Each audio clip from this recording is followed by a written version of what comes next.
Hello friends, আমি চলে এসেছি কার্তিক নতুন YouTube channel to side kitchen. আজ একটা নতুন রেসিপি নিয়ে।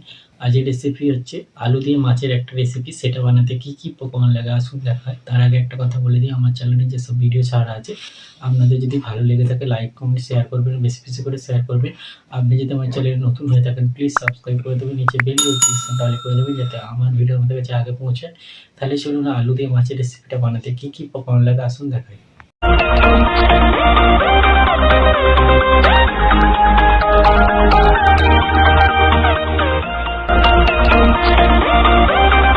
আলু দিয়ে মাছের রেসিপিটা বানাতে কী কী উপকরণ লাগে দেখি। তো তার আগে একটা কথা বলে দিই, ভিডিওটা প্রথম থেকে শেষ অবধি দেখার অনুরোধ রইল। তাই জন্য রেসিপিটা শুরু করি। এখানে কিছুটা আলু আমি কেটে লম্বা লম্বা করে কেটে ধুয়ে নিয়েছি। তাহলে চলুন রেসিপিটা শুরু করি। মাছের মধ্যে নুন হলুদ দিয়ে দিয়েছি, আমি ভালো করে মাখিয়ে নেবো। আমি কড়াতে তেল দিয়ে গ্যাসে বসিয়ে দিয়েছি, তেলটা গরম হলে মাছটা ভেজে নেবো। তেলটা গরম হয়ে গেছে, মাছটা দিয়ে দিয়েছি, লাল করে ভেজে নেবো।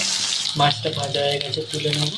ওই তেলের উপর দিয়ে দেবো পেঁয়াজ টমেটো, আলু দিয়ে দেবো, আলু দিয়ে দিয়েছি, হলুদ দিয়ে দেবো, নুন দিয়ে দেবো, নুন হলুদ দিয়ে দিয়েছি, ভালো করে ভেজে নেবো। ভালো করে ভেজে নেবো, ভেজে নিয়ে করে দিয়ে দেবো ধীরে ধীরে। ভেজে দিয়ে কাঁচা লঙ্কা আদা রসুন বাটা ওই মশলার সাথে ভালো করে ভেজে নেবো।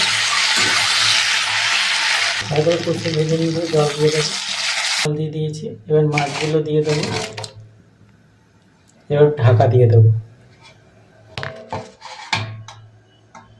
আলু দিয়ে মাছ দিয়ে রেসিপিটা হয়ে গেছে, এটা আলু দিয়ে মাছ দিয়ে রেসিপিটা হয়ে গেছে। এই রেসিপিটা যদি আপনাদের ভালো লেগে থাকে লাইক কমেন্ট শেয়ার করবেন ও বেশি বেশি করে শেয়ার করবেন, আর প্লিজ সাবস্ক্রাইব করে দেবো, আমাদের পাশে থাকবেন। চলুন তাহলে দেখা হচ্ছে নেক্সট ভিডিওতে। একবার আলু দিয়ে মাছ দিয়ে এরকম অল্প মশলা দিয়ে একবার এই রেসিপিটা বানিয়ে খাবেন, অবশ্যই খুবই ভালো লাগবে। চলুন তাহলে দেখা হচ্ছে নেক্সট ভিডিওতে।